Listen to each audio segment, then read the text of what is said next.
Hello viewers, welcome to another video. In this video we will discuss the tricks to remember the glycolysis series. तो इस video में हम glycolysis के steps को easily memorise करने के लिए एक निमोनिक बनाएंगे, एक ट्रिक बनाएंगे ताकि हमें बआसानी से वो चीज़ें याद होती जाएं। तो कैसे कैसे क्वेश्चंस आते हैं, कभी कभार ये पूछा जाता है कि फ़लाँ स्टेप से पहले कौन सा प्रोसेस होता है या कौन सा फेज़ चल रहा था, फ़लाँ स्टेप के बाद कौन सा फेज़ चलेगा। तो इस टाइप के क्वेश्चंस याद करने के लिए हमें ये निमोनिक मेमोराइज करना बहुत ज़रूरी है। ठीक है, तो आज की वीडियो हमारी जो है ना वो है ग्लाइकोलाइसिस के स्टेप्स पर। उसके बाद हम बहुत सारी ट्रिक्स और बनाएंगे, डार्क रिएक्शन हो गया या क्रेब साइकिल हो गई। लेकिन पहला इसका पोस्टुलेट हम डिस्कस करते हैं कि glycolysis occurs in cytoplasm of cell. Glycolysis जो होती है ना वो साइटोप्लाज्म ऑफ सेल में होती है। ठीक है, लेकिन क्वेश्चन ये भी पूछा जा सकता है कि साइटोप्लाज्म में तो होती है, लेकिन साइटोप्लाज्म के कौन से हिस्से में? दो हिस्से होते हैं उसके, साइटोजेल और साइटोसोल। साइटोसोल में होती है। So glycolysis occur in cytosol of cytoplasm. Postulate number 2, glycolysis is breakdown of glucose. Glycolysis जो होता है ना ब्रेकडाउन होता है ग्लूकोज का, या ऐसा भी आप बोल सकते हैं कि ग्लाइकोलाइसिस जो है ना ब्रेकडाउन है हेक्सोज शुगर का। उसके बाद जो हमारा थर्ड पॉइंट है, थर्ड पॉइंट में ये बोल रहा है कि ग्लाइकोलाइसिस जो होती है उसको दो स्टेप्स में तकसीम किया जाता है। एक होता है प्रीपरेटिव फेज और दूसरा जो होता है हमारे पास ऑक्सीडेटिव फेज होता है जिसमें ऑक्सीडेशन होती है। अच्छा, अभी खास काम स्टार्ट करते हैं अपना, विच इज ट्रिक। तो चलते हैं ट्रिक की तरफ। ट्रिक याद रख। अच्छा, तो जो ट्रिक है वो ऐसी है कि go Faraz fast go, don't गबर बच ना पाए 4। ये 4 आप याद रख लें। मैं आपको दूसरी स्लाइड्स में बताऊंगी कि 4 मैंने क्यों लिखा है। ठीक है, लेकिन इस ट्रिक को मेमोराइज करने गो फराज फास्ट गो, डोंट गबर बच ना पाए कि एक डोंट गबर है जो भाग रहा है कोई चीज़ लेकर या किसी को लेकर, तो उसको फराज पकड़ने की कोशिश कर रहा है और दूसरा आदमी इसको ये बोल रहा है कि go Faraz fast go, don't गबर बच ना पाए। ठीक है, सीन क्रिएट करें माइंड में, आसानी हो जाएगी आपको। क्लियर? तो अभी चलते हैं नेक्स्ट स्लाइड पर।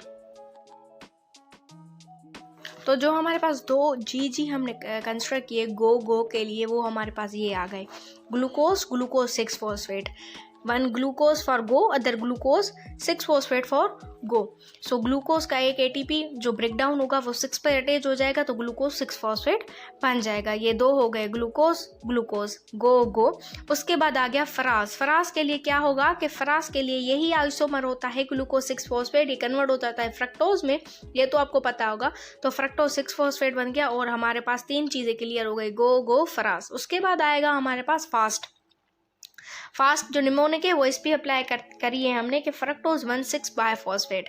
ठीक है, उसके बाद जो हमारा चौथा स्टेप आ रहा है वो है ग्लिसरॉल्डिहाइड 3 फॉस्फेट। ग्लिसरॉल्डिहाइड 3 फॉस्फेट जो है हमारे पास G3P जिसको हम बोलते हैं, उसके लिए हमने तीसरा वाला गो कंसिडर किया है कि गो फराज फास्ट गो। उसके बाद आ गया हमारा पांचवा step which is dihydroxy acetone phosphate. ठीक है, जिसको हम शॉर्ट फॉर्म में बोलते हैं DHAP। ठीक है, तो इसमें हमने क्या करा कि डोन, फ्रक्टोज के लिए हमने फास्ट गो और उसके बाद हमारे आ गया डोन। अभी ग्लिसरॉल्डिहाइड 3 फॉस्फेट G3P के लिए हमने क्या करा है कि वहाँ पे हमने ऐसा करा कि गब्बर। अभी कितनी पॉइंट्स क्लियर हो गई? Go Faraz fast go, don't Gabbar, बाग ना पाए, उसको ना को छोड़ दे, बाकी बाग के लिए हमने ऐसा कंसिडर किया कि 1,3 बाय फॉस्फोग्लिसरेट। इसको या तो आप बच करें या तो आप बाग करें, कोई भी आप बात बोल सकते हैं। उसके बाद आ गया 4, जो मैंने 4 P बताई थी। अभी 4 P का यही मतलब है कि 4 ही P आ रही है। देखो 3 फॉस्फोग्लिसरेट, उसके बाद 2 फॉस्फोग्लिसरेट, उसके बाद आ गया हमारा फॉस्फोइनोल पायरावेट, उसके बाद आ गया पायरावेट।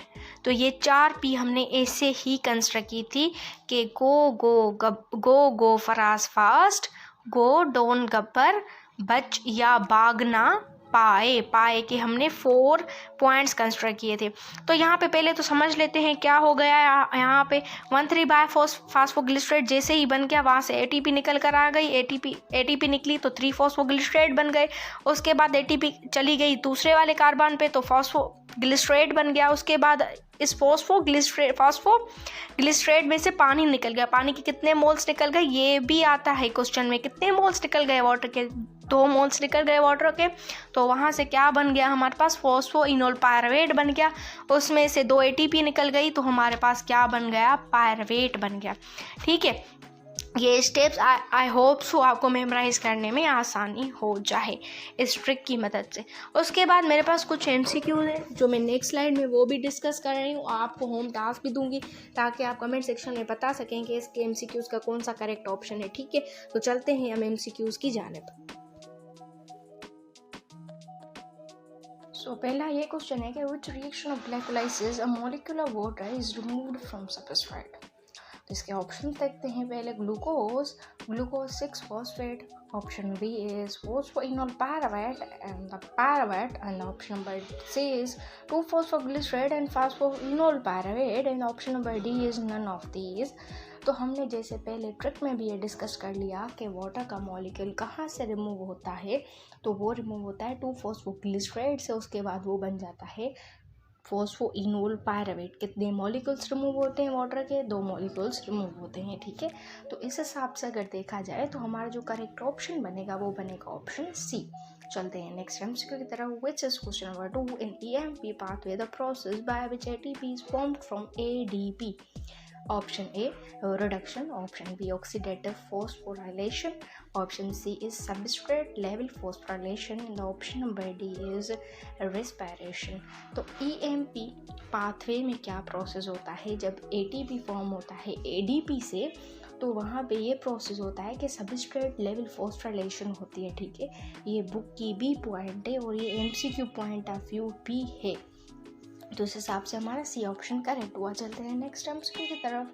The EMP pathway in eukaryote usually takes place in option A nucleus कहाँ पे प्रेजेंट होता है, option B lysosomes, option C is Golgi apparatus and option number D is cytosol. तो इसका जो आंसर है वो आपको देना है, ये मैंने आंसर नहीं दिया है, आपको कमेंट सेक्शन में बताना है कि कौन सा ऑप्शन करेक्ट होगा। सो ये थी आज की video. Thank you for watching this video.